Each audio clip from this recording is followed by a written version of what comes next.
Egg drop soup or Danhuatang is a very popular Chinese home cooking dish. Nowadays, it has become so popular that you can even find it throughout Chinese restaurants in the US. To slice the corn, cut downward with a sawing motion. To cut the king oyster mushrooms, cut it into 1/3 inch pieces.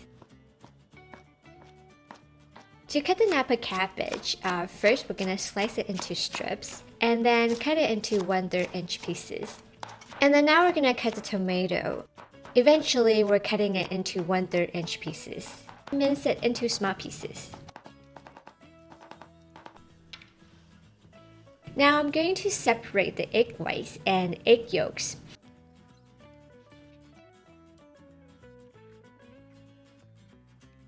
Let's add half teaspoon of rice vinegar in here.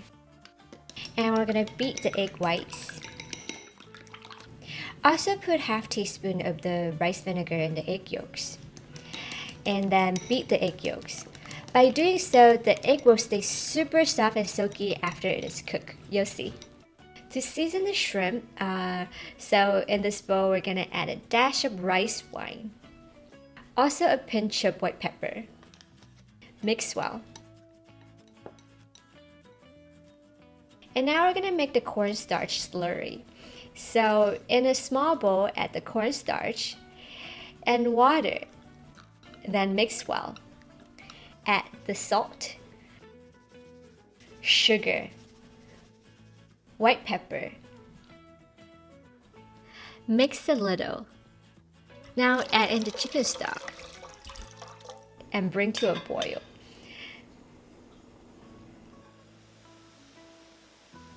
Transfer in the corn, king oyster mushrooms, Napa cabbage, tomato, and cook over medium-high heat for about 5 minutes until the vegetables are soft. I think egg drop soup is a recipe that is very adaptable. So feel free to add any ingredients that you like and take out anything that you don't like.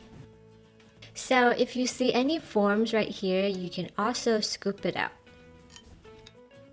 Now we're going to introduce the shrimp and its seasonings. Cook over medium-high heat for about 1 minute. Pour in the cornstarch slurry to thickening the soup. Quickly stir with a pair of chopsticks until it is thickened. Turn to high heat and slowly add in the egg whites in a circular motion. And stir with your chopsticks a little bit. And then slowly add in the egg yolks in a circular motion as well. Lastly, you can add in scallions and sesame oil. I've always been a big soup eater. I like to add lots of wholesome ingredients in my soup. So instead of cooking multiple dishes, I just put all these healthy ingredients in one pot. It's easy, it's nutritional, and it's delicious.